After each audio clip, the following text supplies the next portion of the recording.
And hello again and welcome back to OPEC. We're here at the OPEC headquarters in Vienna, where we're on standby at the moment for the press conference at the end of the OPEC, non-OPEC meeting that we had here this morning. Now, the ministers went into a short closed session, and of course you saw the speeches earlier this morning, and really I think you saw the tremendous satisfaction and in many ways too the anticipation and the excitement for, you know, the great journey ahead as a result of this Charter of Cooperation that they've put in place. They've been working on this, of course, for several years in many ways. This is all sort of following on from that declaration of cooperation that has been in place now for 2.5 years, a declaration that has served them very, very well by bringing together the 14 OPEC members and really expanding that to 10 more members who actually pledged their support for OPEC in the last 2.5 years. They always wanted to get to this point to really pull together a Charter of Cooperation, and again, it's been a lot of time and effort and energy, of course, put in place by many, many players in this. A lot of discussions over the last 2 years, and I think particularly in the last few weeks as well, whereby the ministers have come together and they have actually today signed that Charter of Cooperation.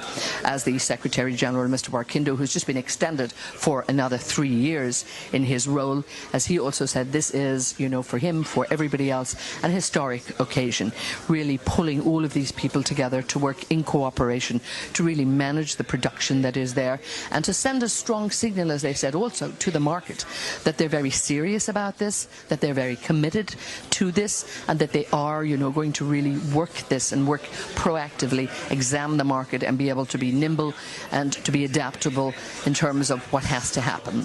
They'll be in a greater position whereby they can take oil off the market, put oil on the market, but they're very concerned obviously about the inventory levels, and they looked at those numbers and decided that they really need the new analytics, so to speak, to be really looking at how they're going to manage the inventory numbers and really looking at the 5-year average and seeing where do they want the stocks to be.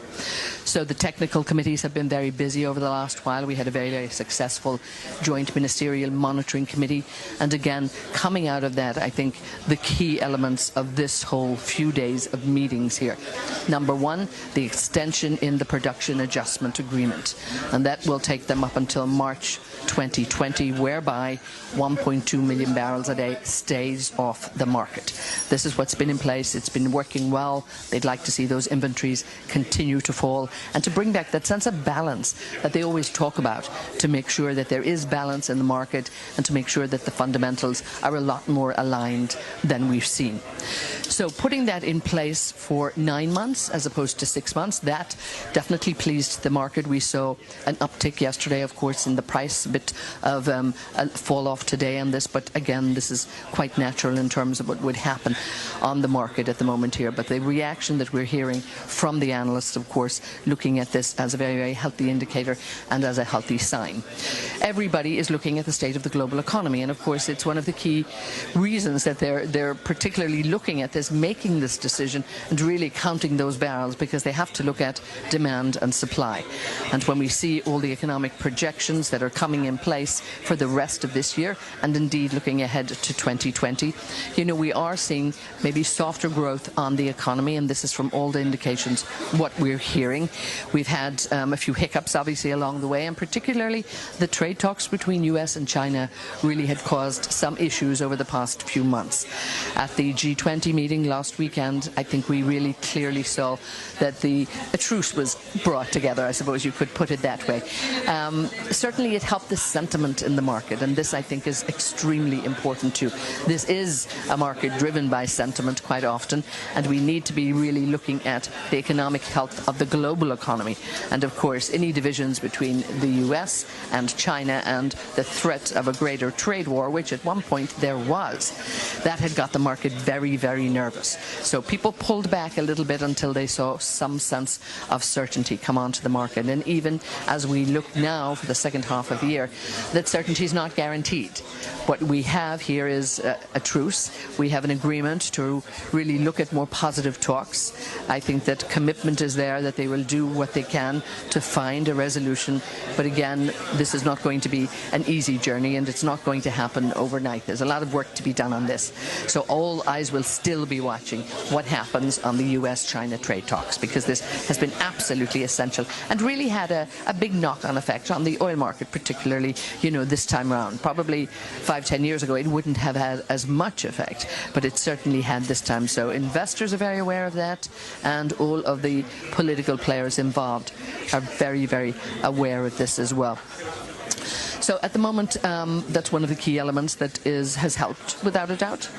Also at the G20, the work of OPEC, and I think all that's been going on here, oil was definitely top of the agenda, given the fact that the head of Russia and indeed the head of Saudi Arabia both, very visibly and vocally came out in support of this agreement with OPEC. And this, again, sending a really clear signal to OPEC that they're on the right track, and this is what they want to do when two of the biggest producers in the world have decided to come together to form that very, very important unity.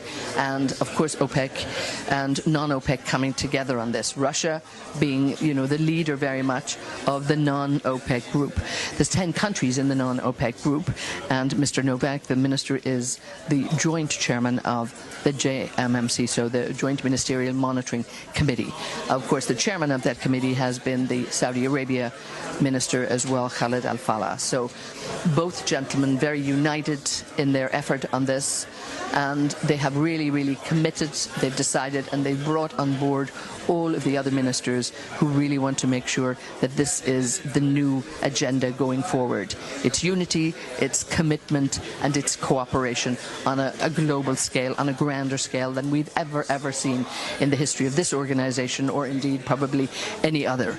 So it's vitally important, this meeting here, 2019 July in Vienna, the 176th meeting of the OPEC conference and the 6th meeting of the OPEC and the non-OPEC ministers, really coming together in a great spirit of unity to actually look at a fresh new look at the energy markets from where we start the second half of 2019 really, and heading on beyond that.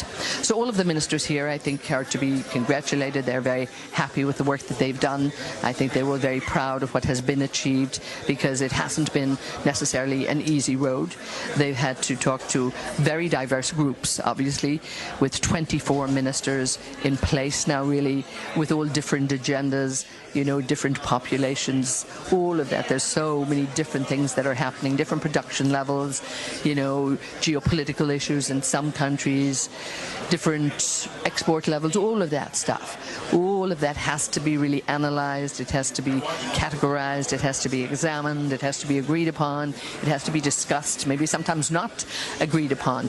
And they all did actually admit that this was a rather tough meeting. They were in session all together yesterday here in Vienna at this 176th meeting of the conference for more than 10 hours. It's been a long time since we had such a long meeting. But I think they came out of it possibly tired, but again, I think very satisfied with the work that had gone in, and a lot of lobbying, a lot of bilateral meetings, a lot of great conversations that went on there. The interesting thing, of course, about what has to happen at OPEC is that this agreement on all discussions has to be unanimous. So obviously you can imagine bringing particularly 14 different countries, all in different stages of production at the moment with different issues, bringing everybody at the table to actually be aligned with what is going on. This is absolutely essential, and they knew that going in. And I think this was very much the reason why there was going to be no let-up. There really wasn't. They had put it in mind, and the leaders, of course, had put in place that they really wanted to bring everything on board. So they were going to do their best from their arrival here in Vienna until they closed that meeting very late last night. And of course, we have to look back on 2018 when the UAE minister, Suhail al-Mazroui, was the president of the OPEC conference. And this was, I suppose, in many ways, part of his legacy too, because this is really what he drove throughout his presidency, bringing together that stronger sense of cooperation. And he always wanted to make sure that there would be a charter of cooperation, a longer relationship that was put in place. So it was a lovely day for him, of course, here today. It happened to be his birthday as well, so I guess there was a little birthday surprise and a birthday gift in many ways, that all of this and all of this hard work that the foundation had been put in so long ago has really been rewarded. It has come together, and it really has become a very, very successful outcome for, the hard work and everything they put in place at this meeting. Now, we just take a quick look back on the year, and it's been quite a volatile year in many ways. I think besought with the complexity and with the uncertainty, particularly in the US-China trade talk. I think that was the key element that really had the market nervous, and it just would not allow that great sense of confidence to actually come back to the market when everybody seemed to be worried about the bigger global picture and the dangers that were lurking in the event that it all went horribly wrong. And indeed it could have. So we look at now, what's going on in the US and the American President Donald Trump, of course, to really looking ahead to how he's going to do deals with different countries and look at the trade tariffs that are in place. And he has certainly said he's going to be carefully looking not just at China, he's also looking at Europe, he's looking at Germany, he's looking at India, he's looking at Vietnam. So he probably has a very long list, and making sure that all the deals that are in place are in more favor, obviously, to the American economy, because that's his focus, and with an election looming, that will be even his greater focus. So that's what is on his mind, and whatever else is happening in the rest of the world will probably be a secondary consideration. So when he's looking at the markets and when he's looking at what can happen with the US-China trade talks, any sense of, I think, agreement that's coming in those talks will send a great sense of, I think, certainty, or at least a sense of a level sense that there is a possibility that all of this can actually work. So the market for the moment is a bit happier when it comes to the China-US trade talks, but again, we'll see how that progresses once they start. But coming back to the oil market, we've also heard from the US president several times when he'll send a tweet out looking for lower oil price and saying to OPEC they should put more oil on the market. Well, OPEC and non-OPEC have certainly sent a very clear signal at this meeting that no more oil will be going on the market. What's going to happen for the next 9 months will be the continuation of the production adjustment agreement, and that's been in place already, taking 1.2 million barrels a day off the market, and that is now going to continue right up until March 2020. Also at this meeting, of course, they put in place the next date for the OPEC meeting, which will be the 177th meeting of the OPEC conference, and that will now be in early December here in Vienna. Of course, a lot is going to happen in the meantime. We have a variety of energy conferences around the world, a variety of times whereby the ministers can get together more informally. Talking to the analysts here, they all agree that there's really a lot more connectivity among all of the ministers in the last few years, really. They spend a lot more time talking to each other, discussing what can be done. And many of them have even said it's become a more nimble, it's become a more flexible and responsive organization and a proactive organization, just because they're actually in contact with each other, I think, a lot more. So some of the conferences, of course, coming up, we have the World Energy Congress that's going to be in Abu Dhabi in September, and on the sidelines of that conference will be the next technical meeting as well, will be the meeting that will put in place to really be examining all of the data for OPEC. So it's very, very important that they, use an opportunity like that, because so many of them will be in Abu Dhabi at that time. So during the World Energy Congress, they'll be looking at the data again. They'll be examining it as they do on a monthly basis, and really, really keep the Joint Ministerial Monitoring Committee on top of everything. That committee consists of, 4 full-time members from OPEC and 3 from non-OPEC. That could change. A lot of observers come to that meeting, and the key players in it indeed can probably change. They put a lot of effort in, so we'll just keep an eye on who is in that meeting, but it certainly is open for all of the ministers then to come, and all the delegations to actually put their input into it. And of course they're collecting data from everybody. This is absolutely essential that they've got all the correct data in place. Not alone are they gathering their own data from each country, they're also looking, of course, at the data that the research department here at OPEC would be collecting, and the data department here, the energy data department. They would have a lot of data that's coming up every day. They're looking at tanker movements, they're looking at exports, they're looking at imports, and the information they're getting from individual countries. Then they are also putting that in comparison to oil outlooks that are happening for a variety of organizations around the world. OPEC has its own world oil outlook.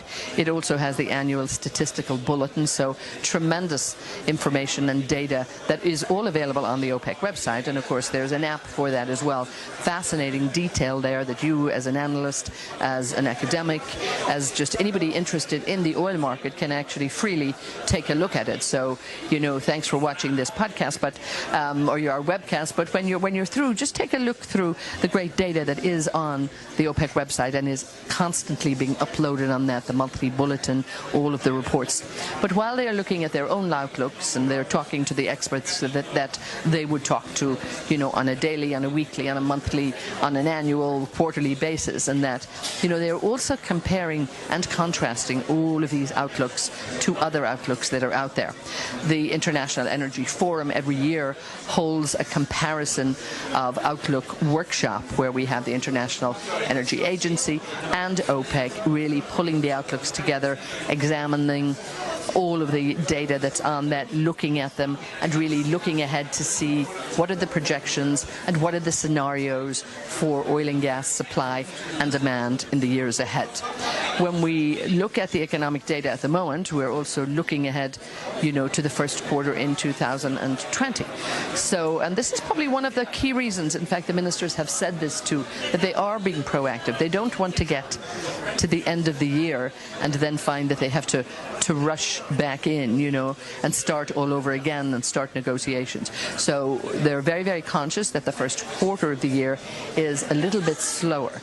So they've put in place this agreement to stay until the first quarter of till March 2020. Of course, the other thing they can do if they need to make any adjustment, particularly at the December meeting, they're in a great position to do that.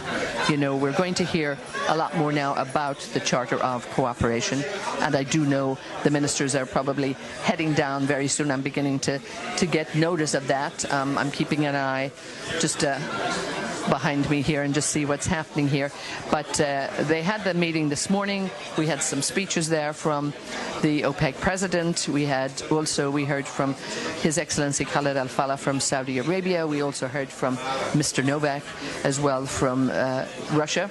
And we heard, of course, from the Secretary General of OPEC too. So we had all the key players up there this morning. We had the signing of the Charter of Cooperation, a really, really historic agreement that's been put in place to really bring that unity and to make it work for them. You know, ultimately this is a signal to the market that they're really united and that they're watching what's going on. We're now beginning to see all the key players show up here. The Secretary General has shown up, and we're going to see the main players for this press conference. Here we are at the 6th OPEC, non-OPEC meeting in Vienna.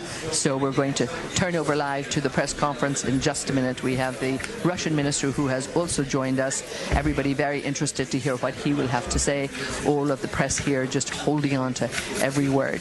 So let's just take a look at what's going to happen here at this press conference and see what the ministers and our key players here have to say at the closing of this OPEC, non-OPEC conference. Coming to you live from Vienna. Good afternoon, distinguished friends and colleagues.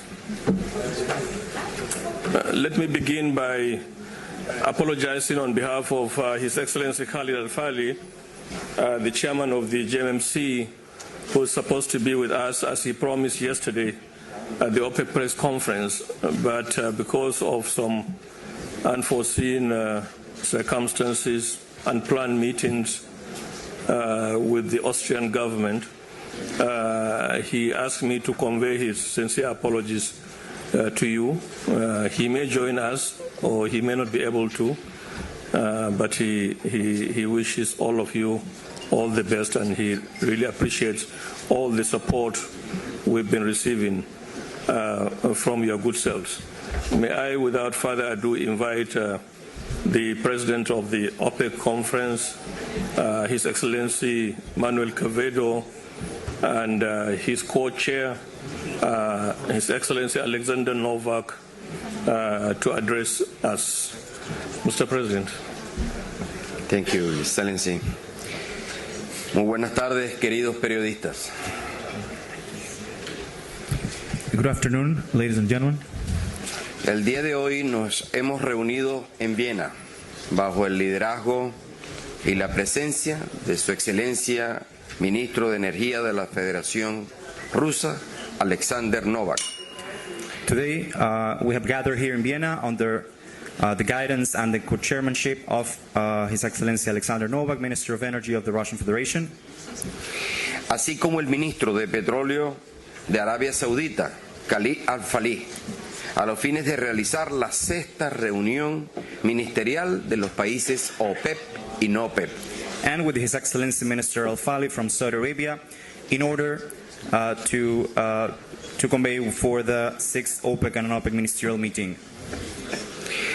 La reunión resaltó los términos de respeto a nuestra soberanía nacional sobre nuestros recursos naturales, además de reafirmar el compromiso de las naciones que participan en esta declaración de cooperación en la búsqueda de alcanzar un mercado petrolero estable para el beneficio mutuo de los pueblos. The meeting recalled the rights of peoples and nations to permanent sovereignty over their natural wealth and resources, and also reaffirmed the continued commitment of the participating producing countries in the Declaration of Cooperation to a stable market, the mutual interest of producing nations, and to guarantee the best conditions and the safe return of confidence for the oil market. Asimismo, la reunión centró sus deliberaciones sobre los recientes avances en el mercado petrolero, donde fueron evaluados las principales incertidumbres y sus implicaciones en el mercado petrolero mundial. La reunión, de igual forma, decidió defender la decisión tomada sobre el recorte de producción por un periodo adicional de 9 meses. The meeting focused their deliberations on recent oil market developments and immediate prospects. In view of the underlying large uncertainties and its potential implications on the global oil market, the 6th OPEC and non-OPEC ministerial meeting decided to extend the decision taken on voluntary production adjustments for 9 months. El Comité Ministerial de Monitoreo Conjunto fue instruido de mantenerse vigilante para la justa implementación del acuerdo, a la luz de los recientes acontecimientos en el mercado petrolero mundial. The conference was requested to keep vigilant, to vigilantly monitor the fair implementation of the above-mentioned resolution in light of the supply and demand balance and the prevailing uncertainties, and report back to the meeting. La conferencia, de igual manera, decidió que su próxima reunión se realizará en Viena el próximo 6 de diciembre de este año. The meeting also decided that the next OPEC and non-OPEC ministerial meeting will convene in Vienna on December the 6th, 2019. Finalmente, la conferencia expresó su más sincera gratitud al gobierno y a la ciudad de Viena y sus autoridades por su calurosa bienvenida y hospitalidad. The meeting finally expressed its sincere gratitude to the government and to the people of the Republic of Austria, as well as the authorities of the city of Vienna for their warm hospitality and excellent arrangements made for the meeting. Muchas gracias y me gustaría darle la palabra a Su Excelencia Alexander Novak. Thank you very much, and I would like to concede the floor to His Excellency Novak.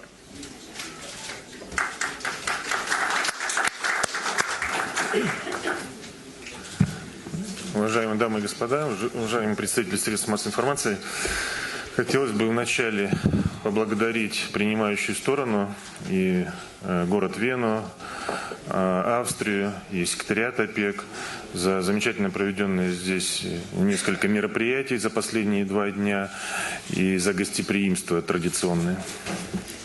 Dear ladies and gentlemen, dear representatives of the media, first I would like to thank our hosts, the Republic of Austria, the city of Vienna, and of course the OPEC Secretariat for the traditional warmth and hospitality which we have seen over the past 2 days. Те 2 дня были очень насыщенными и, на мой взгляд, результативными. Было проведено 15-е заседание GMMC, 176-я конференция ОПЕК и 6-я министерская встреча стран ОПЕК и не входящих в ОПЕК. I think that these 2 days have been very intense, but at the same productive. We have managed to conduct 3 major important events: the 15th JMMC, Joint Ministerial Monitoring Committee, the 176th OPEC Conference, and the 6th OPEC non-OPEC Ministerial Conference. Как известно, 1 июля истек срок действия соглашения, о котором договорились в декабре прошлого года о реализации странами ОПЕК и не ОПЕК сокращения на 6 месяцев. И 1 июля этот срок был закончен. As you well know, the agreement to voluntarily cut production, which has been concluded back in December 2018, has expired as of the 1st of July. Мы очень подробно обсудили итоги исполнения соглашения и пришли к выводу, что уровень исполнения был очень высокий в этот период, и мы вышли на 163% в мае месяце исполнения тех договоренностей, которые были достигнуты. We have deliberated heavily and analyzed the interim results and what we have managed to achieve during the first 6 months of this year, and we have come to the conclusion that conformity levels have been very high, reaching 168% at the end of the first half of the year.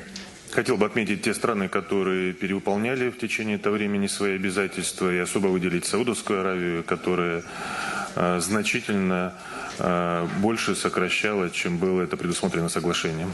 I would like to especially note countries which have shown very high levels of conformity, significantly beyond their obligations, and special mention here goes to Kingdom of Saudi Arabia, which has cut significantly more than it was promising to.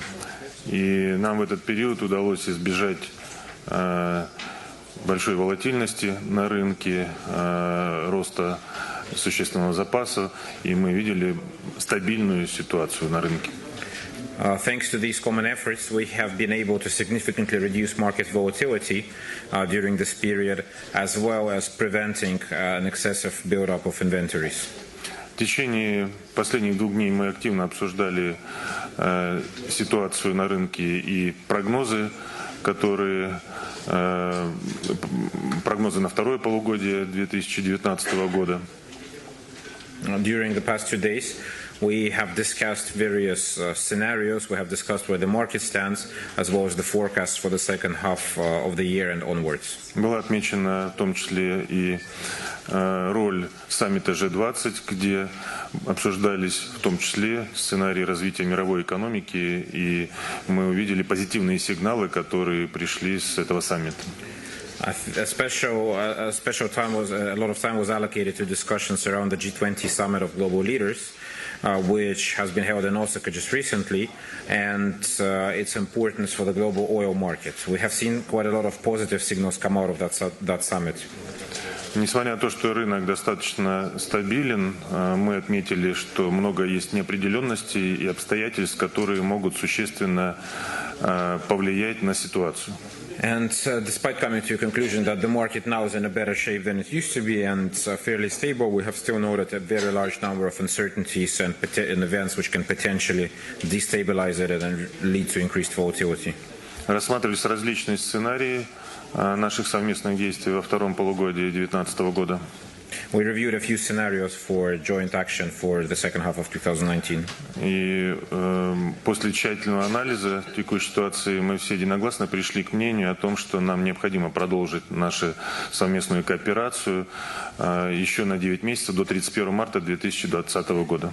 And after heavy deliberations, we have come to an unanimous decision that we have to continue our cooperation and maintain production cuts for another 9 months until the 31st of March of 2020. С целью дальнейшей стабилизации ситуации на нефтяном рынке и недопущения роста запасов было принято консолидированное решение сохранить условия продления соглашения, те, которые были приняты на первое полугодие в декабре прошлого года. In order to help maintain the current stable status of the market and avoid build-up of inventories, we have decided to keep the level and the magnitude of the cuts intact. Также мы договорились тщательно мониторить ситуацию на рынке и ежемесячно техническому комитету представлять информацию странам-участницам для того, чтобы рассматривать это на Министерском мониторинговом комитете и при необходимости принимать оперативные действия и меры по балансировке рынка.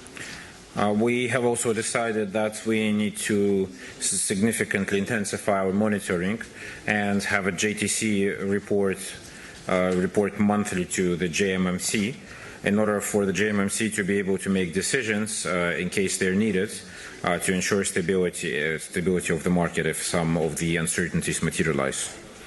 И, наконец, очень важным решением было сегодня это единогласное согласие и подписание всеми странами, входящими в ОПЕК и не ОПЕК, хартии о долгосрочном сотрудничестве. But I think there was another very important event happening today, which is the unanimous decision to sign the long-term charter of cooperation by all countries in the OPEC Plus group. Как вы знаете, этот документ, о нем мы говорили давно уже, и он был в стадии подготовки. И я рад, что именно сегодня, при принятии решения о продлении нашего взаимодействия еще на 9 месяцев, мы подписали этот исторический документ, который позволит нам в долгосрочной перспективе взаимодействовать и иметь возможность не только мониторить рынок, но и при необходимости принимать решения о тех или иных совместных действиях для балансировки рынка. We've been speaking about this document for quite some time now, and I can say that I'm very glad that we have come today to consensus around this document and that we have signed it. It's not only a historic document which solidifies our cooperation in the long run, but it also gives us a very solid foundation for future joint analysis of the market and a platform for making decisions needed to stabilize the market in case they're needed. Ну и также хотел бы сказать о том, что мы договорились по предложению нашего коллеги, министра энергетики Объединенных Арабских Эмиратов господина Мазруи, следующее заседание GMMC провести в сентябре месяце в Абу-Даби на полях форума Мирового энергетического совета. And to conclude, I would also like to say that we have agreed, as proposed by our colleague, His Excellency Al Mazrui, the Minister of Energy of United Arab Emirates, to hold the next Joint Ministerial Monitoring Committee in September in Abu Dhabi on the sidelines of the World Petroleum Congress Forum. Спасибо большое, готов ответить на ваш вопрос. Thank you very much, and we're ready to take questions from the audience.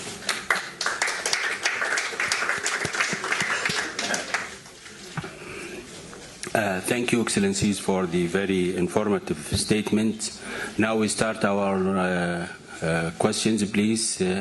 Please be concise and very short in your questions. Can I have a question from Rania, Reuters, please? Thank you. Rania Al-Gamal from Reuters News. My first question to Minister Novak, and it is about the new metric that Minister Farah has talked yesterday and mentioned it today as well for the inventories. That they will not, or OPEC is not going to be looking at the last 5-year average, but will be looking at a new metric, which is 2010-2014. I wanted to know what Russia thinks about that. Does it agree with the new metric for the inventories? And my other question to Mr. Barkindo, first, congratulations for the extension. But my question is very simple. What do you think is the greatest threat to the oil industry in the coming, let's say, coming year specifically? Thank you.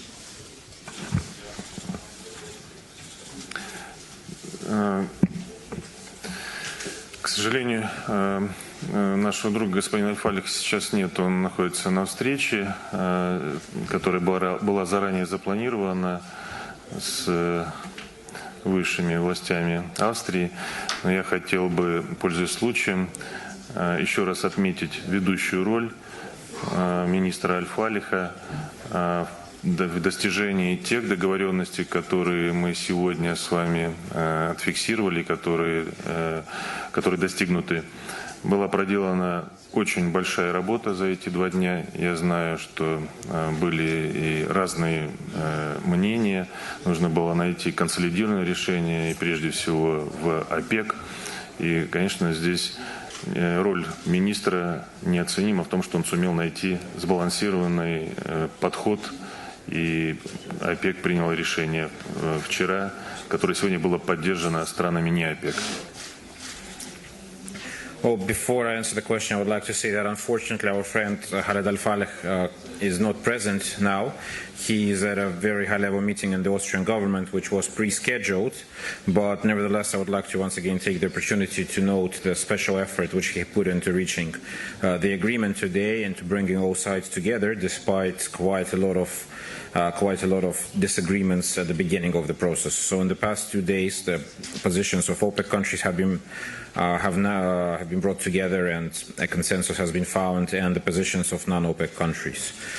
So this has allowed us to come out with the announcement which we made today and with decisions. So I think that his role in this process is unprecedented and very high, and the contribution to a balanced market is also huge.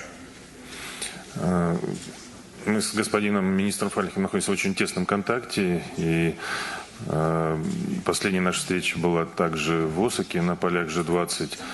И вы знаете, там состоялась встреча наследного принца Мухаммеда бен Сальмана с президентом Российской Федерации Владимиром Путиным, где также обсуждалась ситуация на рынке, и было принято очень важное решение о необходимости продления совместных действий 2 крупнейших стран, добывающих, еще на 9 месяцев. We are in close contact discussing all the items, including what you have asked about, in regular contact. And our last meeting before Vienna was in Osaka just a few days ago. And as you know, our leaders, President Vladimir Putin and His Royal Highness Mohammed bin Salman, have also met in Osaka, coming to consensus in regards to the need to support the proposal to extend production cuts in order to stabilize the market. И это очень важный сигнал для рынка, общая позиция Российской Федерации, Саудовской Аравии. И, конечно, это, на наш взгляд, действительно стало хорошим сигналом для того, чтобы решения, консолидированные всеми странами, были приняты. And I believe that this decision should be a very important signal for the market, signifying the unity of positions of Russia and Saudi Arabia in regard to the state of the market and the need for action. So I believe that it has also helped to come to arrive at the conclusions today. При этом я хотел бы подчеркнуть, что мы, естественно, с уважением относимся ко всем решениям и ко всем предложениям. И, конечно же, каждая страна, которая входит в наше соглашение общее, ОПЕК и не ОПЕК, это самостоятельное мнение, добровольное мнение, и мы рады, что у нас общая позиция. At the same time, I would like to underscore the fact that each single nation of the 24-nation group has its own independent and extremely valuable opinion, and any decision taken cannot be taken without the acceptance of all countries. So each opinion is equal and valued. Что касается такого показателя, как остатки и запасы, это действительно очень важный показатель, который характеризует, один из показателей, который характеризует ситуацию на рынке. Coming back to inventories and the overhangs, I mean, this is one of the most important metrics, which actually is a leading indicator for the state of the market, and showing us where the balance is. И мы обсуждали вот за эти 2 дня, что этот показатель может рассчитываться из разных периодов времени. Он должен носить очень достаточно объективный характер, который бы отражал ситуацию на рынке. Поэтому мы поддерживаем в том, что может использоваться и другой период, более стабильный для оценки запасов, такой, например, как период с 2010 года по 2014 год, как один из альтернативных вариантов оценки состояния запасов. Конечно, там нужно учитывать учитывать и некоторые корректировки, потому что за период десятилетний меняется ситуация и с объемами спроса и предложения на рынке. Но это нам предстоит еще более детально в более поздний период обсудить, как именно учитывать эти параметры. We have, of course, discussed various different metrics which could be used to monitor the situation on the market and the approach to these, including taking longer periods to calculate the average benchmark of inventory levels. And we support extending the number of metrics which are being used for more objective analysis. But at the same time, we believe that there should be adjustments made to these figures to reflect the changes in demand patterns happening over the past 10 years. So in case we used 2010 to 2014 numbers, I mean, of course, we also need to keep in mind that demand since then has grown significantly, and we need to be as objective as possible in setting targets. Передаю слово господину Баркиндо. Вторая часть вопроса была вам. So I think His Excellency Barkindo will answer the second part of the question. Yes, thank you, Your Excellency, and thank you very much, Rania, for your kind words of congratulations, and let me also extend the same thanks to all colleagues and friends in this room who have sent me similar messages. Your question is very pertinent as the world continues to face and feel the impact of climate change across all regions.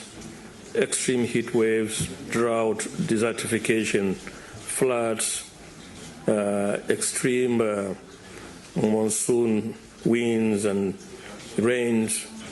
There is a growing mass mobilization, if you like, of world opinion in this energy transition against oil, which is totally unscientific, but the narrative has changed significantly, and the civil society is being misled, in our opinion, to believe that oil is the source of these severe impacts of climate change. Now, in our opinion, this is perhaps the greatest threat that is facing our industry going forward.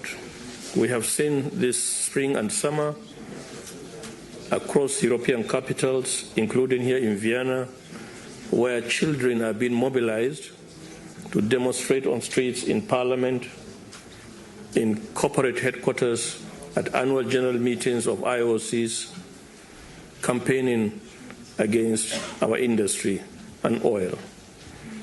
And in our opinion, this narrative and this mobilization is gradually hijacking the energy transition itself, because they are beginning to infiltrate corporate boardrooms and national governments and parliaments to dictate policies and corporate decisions, including investment in the industry. Therefore, OPEC and our partners in the non-OPEC, led by the Russian Federation and the IOCs and all stakeholders, should rise to this challenge. We want to focus this narrative on the science, and we believe that this industry is part of the solution to the scourge of climate change.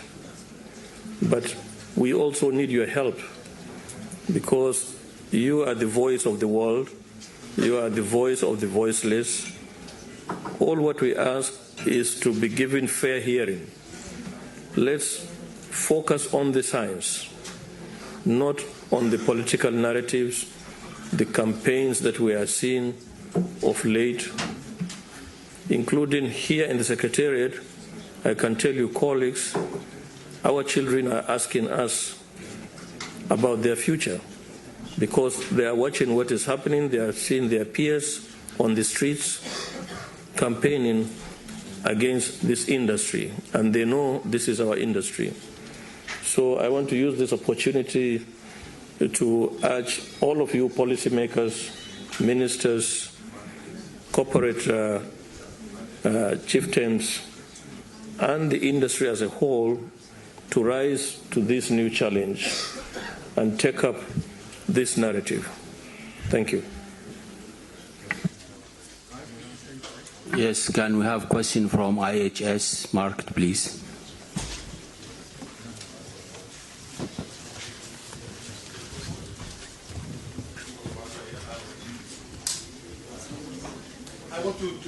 I wanted to come back to Rania's question because I think it's important, and I will ask the two other gentlemen to try to answer it. Because yesterday, Minister Faleh moved the goalpost by about 200 million barrels by changing the baseline to understand what's the objective of a balanced market. So if you take the April number 2019, the 5-year average is about 13 million above, and if you take the 10 to 14, it's about 220 million above. And during 2010 and 2014, during that time, oil prices were about $102. So can you tell us more about why you changed that and what it means for your strategy and what should we read out of it? Maybe OPEC can answer that. Thank you. Roger, the discussions on the metrics have been ongoing as far back as last year. If you recall, we organized here, and I recall, I think you attended, a special workshop during the 7th International OPEC Energy Seminar to explore alternative credible metrics. Why? Because increasingly our technical people in the Economic Commission Board of OPEC, in the Joint Technical Committee of the GMMC, and the Secretariat have come to the conclusion that the 5-year average may be inadequate in appropriately measuring a balanced market. But because we took this initiative in Algiers, if you recall, in 2016, to focus on this single metric, so the industry took it and started using it. Now, all these meetings that we have had, the workshop, came to this same conclusion. We accepted that this metric may not be foolproof, but we could not come to a decision on a replacement for the metric. What was discussed yesterday at the GMMC and at the OPEC conference and today is to probably continue to use the 5-year average, but at the same time to use these alternatives, in particular the 2010-2014 period, for obvious reasons, in reporting our findings to the GMMC as well as to the conference. So there is no decision to replace the 5-year average. The 5-year average still remains in place, but our technical people will henceforth be using the 2010-2014 in our reports to the conference as well as to the monitoring committee. Thank you. Yes, Halima, please. Thank you so much. Halima Croft, RBC Capital Markets. My question is for Minister Novak. You mentioned uncertainty this year that could cause volatility and the need to be responsive quickly to changes in events. I'm wondering if you could talk a little bit about what you're concerned about in terms of causing volatility.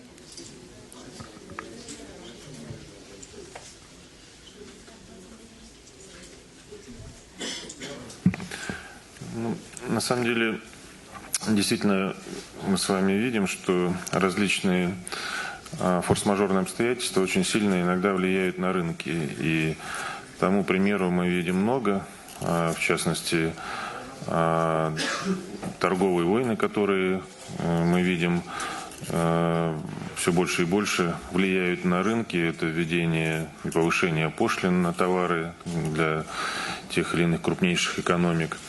И это один из факторов, который может повлиять на рынки. Мы видим санкционные ограничения, которые сегодня все больше и больше и более активно применяются относительно нефтедобывающих стран. Конечно, это все вносит очень большие неопределенности и для прогнозирования ситуации на рынке. Поэтому наша идея заключается в том, чтобы смотреть на ситуацию на рынке ежемесячно, мониторить и при возникновении каких-то форс-мажорных ситуаций оперативно реагировать, в том числе привлекая для этого внеочередное заседание GMMC.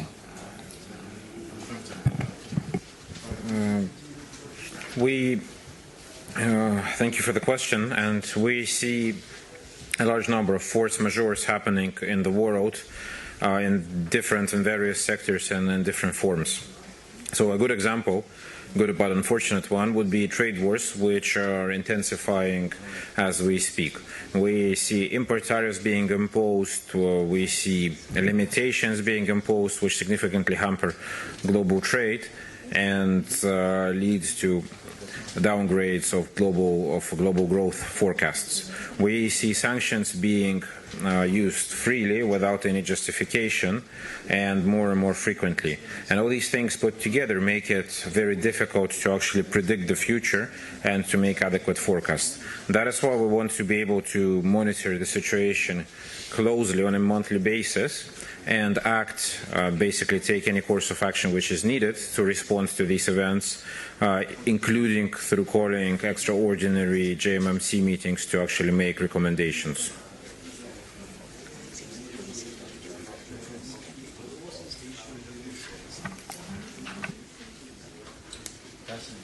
Pass, please.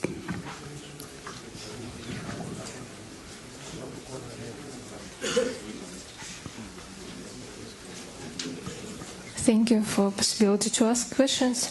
Александр Валентинович, два вопроса.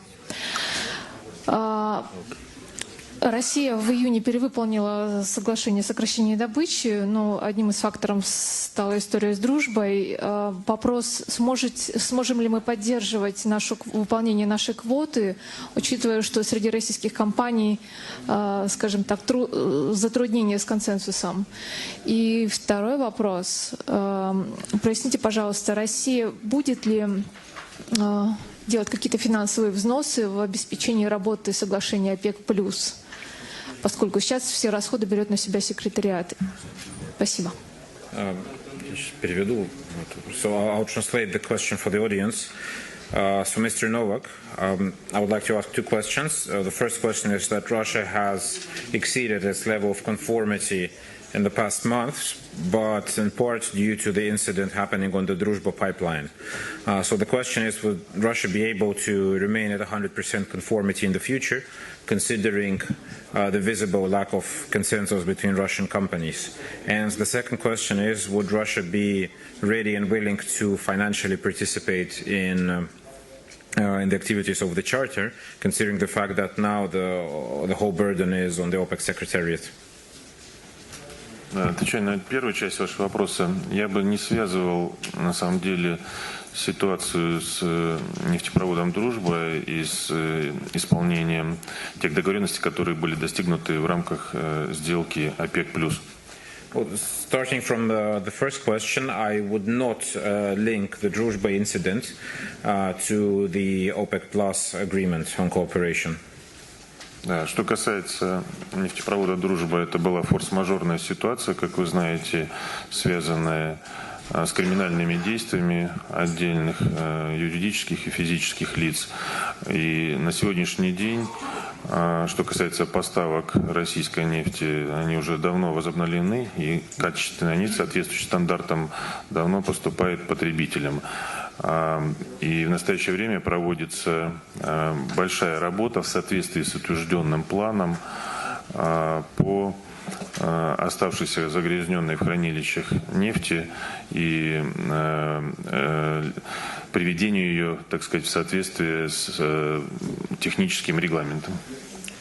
As far as Druzhba is concerned, it was a force majeure event linked to criminal activity of a group of people, some of which are currently held in custody.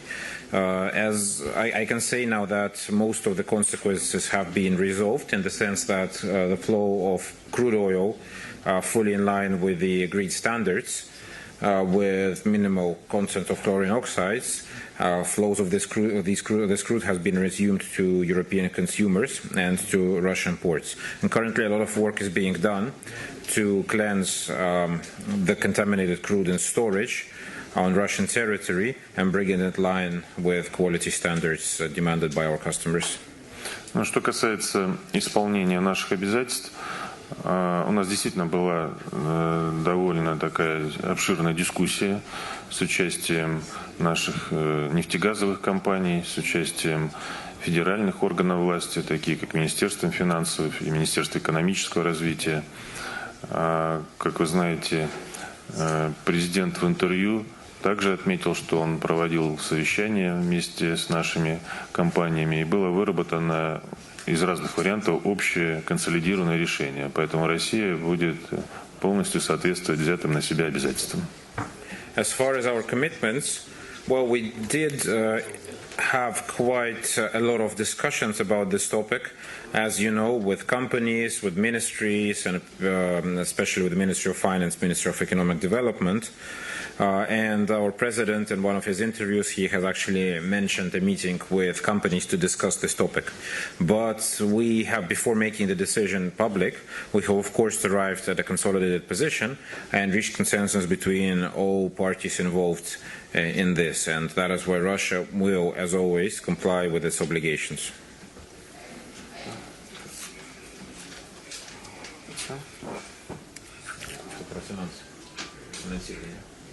Про финансирование, второй вопрос.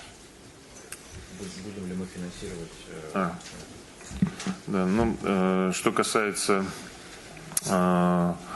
взаимодействия в рамках ОПЕК+ на долгосрочную перспективу, мы действительно, приняв сегодня хартию, такой документ означает, что мы будем ежегодно проводить министерскую встречу. И эта министерская встреча будет проводиться с странами ОПЕК и не ОПЕК. Формат проведения встречи и место проведения встречи будут обсуждаться. And as far as for long-term cooperation and participation in that, the charter which has been adopted today means that there will be regular ministerial meetings between OPEC and non-OPEC countries, the format of which and the location of which would be discussed before these meetings take place. Мы очень благодарны секретариату ОПЕК и организации ОПЕК, которая сегодня добровольно на себя взяла, в том числе и расходы финансовые по проведению встреч, но в то же время и другие страны несут такое же бремя, когда принимают у себя GMMC или проводят какие-то мероприятия в рамках сделки ОПЕК+. And we're very grateful to the OPEC Secretariat for all the effort and resource which goes into organizing these meetings. We understand that they incur financial burden, but at the same time I would like to say that countries which host JMMCs and ministerials, they are also subject to significant spending in order to organize these events and help them be held at the highest level or at the highest standards. Безусловно, все эти мероприятия так или иначе требуют определенных расходов. И формат этих расходов и какая будет смета, это все предстоит дополнительно обсуждать. And of course, such organizational events, they demand spending, they demand effort to organize them, and the budget and various additional costs which could be incurred are still to be discussed. Can we have a question from John, CNN, please?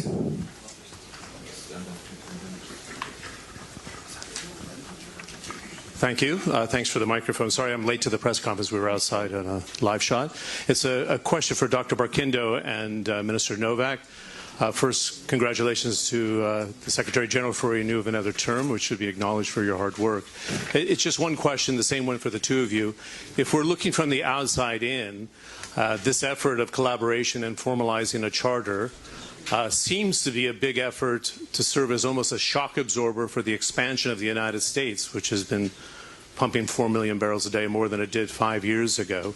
So is there a counter-argument that OPEC and non-OPEC makes that you're doing too much to accommodate the expansion of U.S. production as we see it today?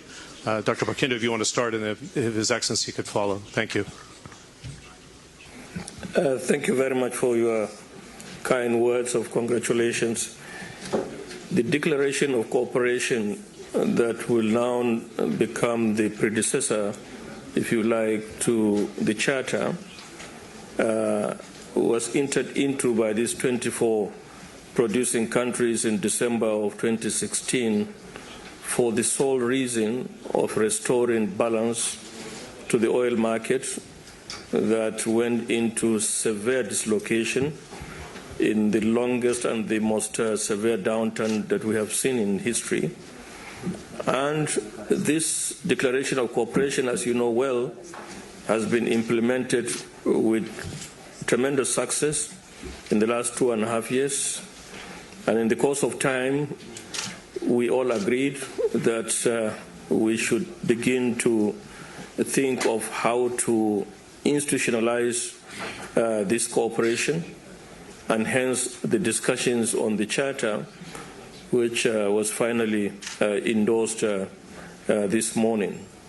So the objective still remains the need to have these like-minded producing countries together to continue to work together in order to sustain market stability.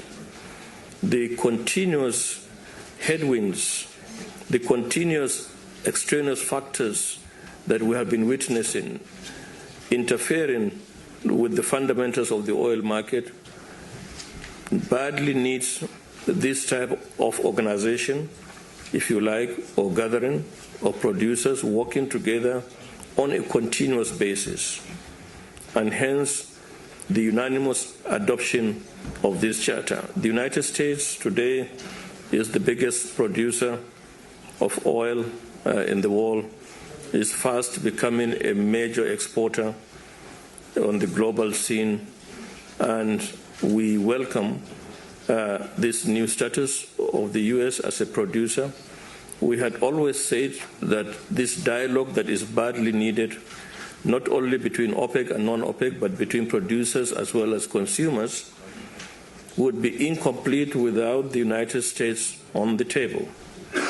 And we are pleased that our position is beginning to be taken more seriously, not only by the industry in the U.S., also by practitioners of government, and we look forward to continuing this dialogue across the board with the industry, with the academia, as well as agencies of government in the United States. Thank you.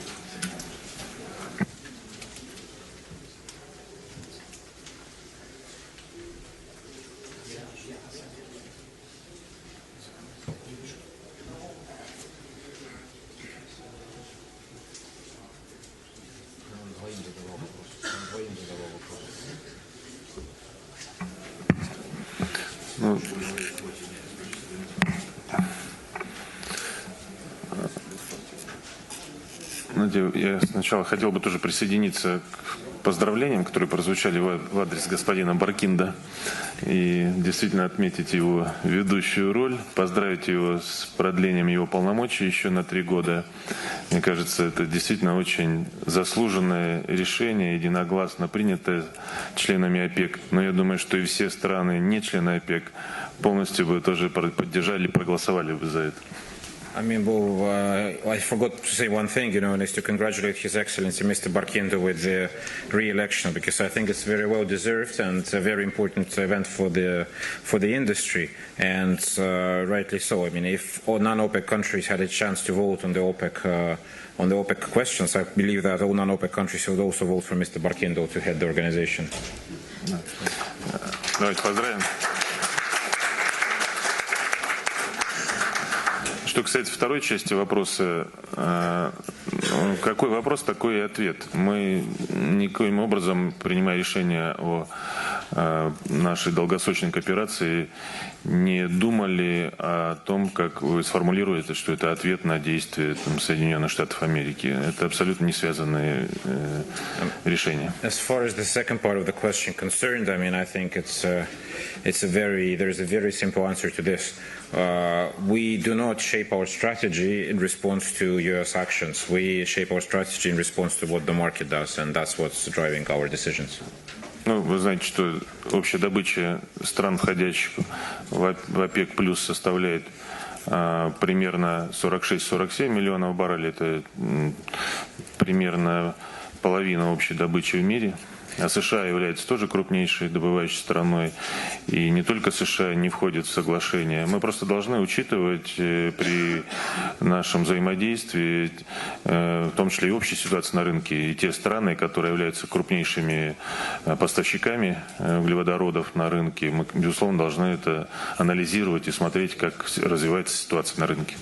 I mean, as you know, OPEC plus countries produce jointly about 47 million barrels per day of crude oil, which is almost half of global oil production.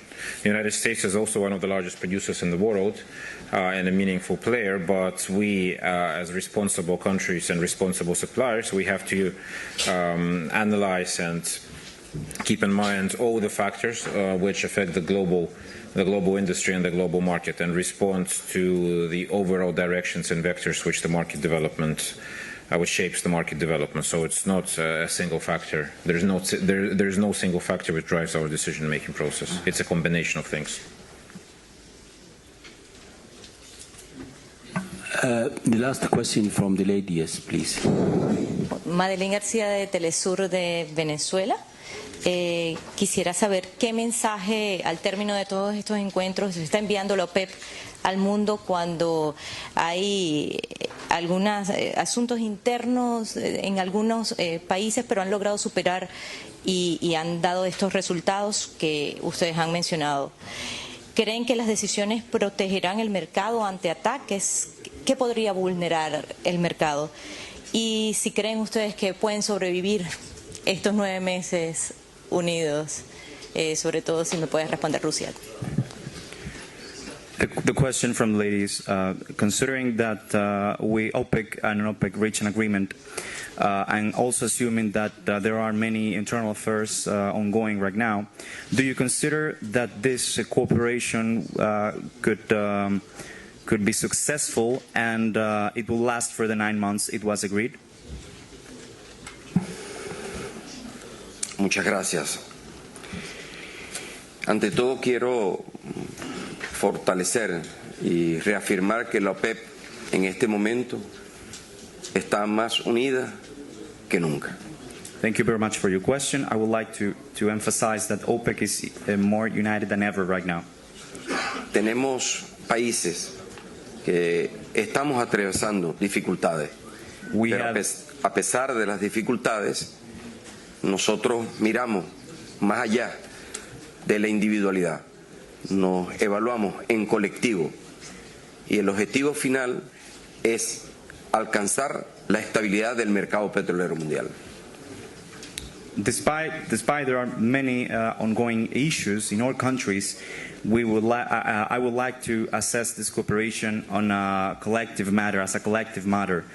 However, the most important thing right now is that we reach an agreement, and we are also looking this unity in order to reach stability for the market, which is the main objective. Y estos beneficios los hemos alcanzado incluso más allá de la OPEP, con la participación de los países no OPEP, con miras siempre a mantener la estabilidad y promover el desarrollo económico de los pueblos del mundo.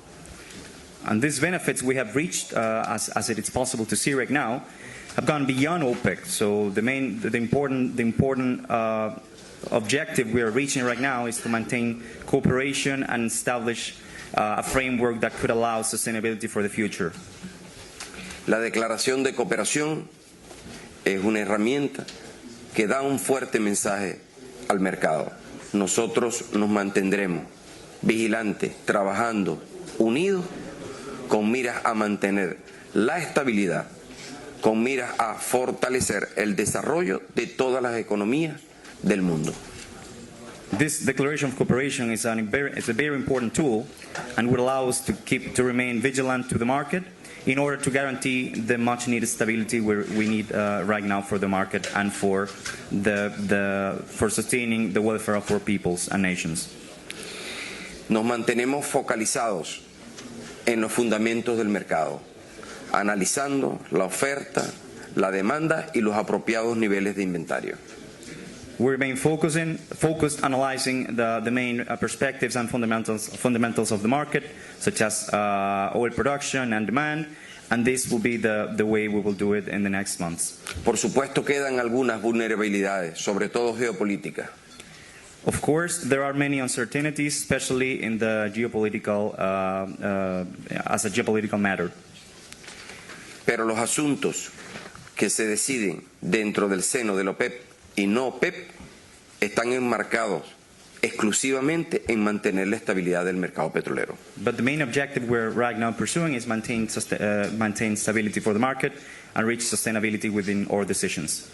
Desde Venezuela siempre hemos pedido a que respeten las decisiones de la OPEP. Nosotros somos independientes y no tomamos referencia alguna de ninguna institución que no sean los países miembros y en esta ocasión más allá en la declaración de cooperación. From Venezuela, we raise our voice in order to call for countries to respect these decisions that are taken between OPEC and non-OPEC, because this cooperation is being made by sovereign countries and United Nations. El mercado petrolero mundial no puede ser utilizado como una herramienta en contra de los pueblos. Debe ser utilizado como una herramienta para el desarrollo de los pueblos. The oil market should not be used as a tool in order to destroy economies. It should be a tool for promote development for our peoples. Por eso estamos muy felices. Hoy estamos felices de celebración en haber logrado este acuerdo, esta declaración de cooperación con 24 países quienes entienden la importancia de mantener la estabilidad y sobre todo el bienestar de los pueblos. That's the reason we're very happy today we reached an agreement among 24 countries that are fully aware and understand that these objectives we're pursuing with the Declaration of Cooperation are in pursuance of the welfare and stability for our peoples. Nosotros vamos a sobrevivir 9 meses, 9 años, 9 décadas y más, 9 siglos. With this cooperation, we can survive 9 months, 9 years, 9 decades, and beyond. Thank you. Thank you. Thank you, Excellencies, for your time, and thanks for the member of the media. There are extra copies of the press release of today. You can find them in the back of the room. Thank you.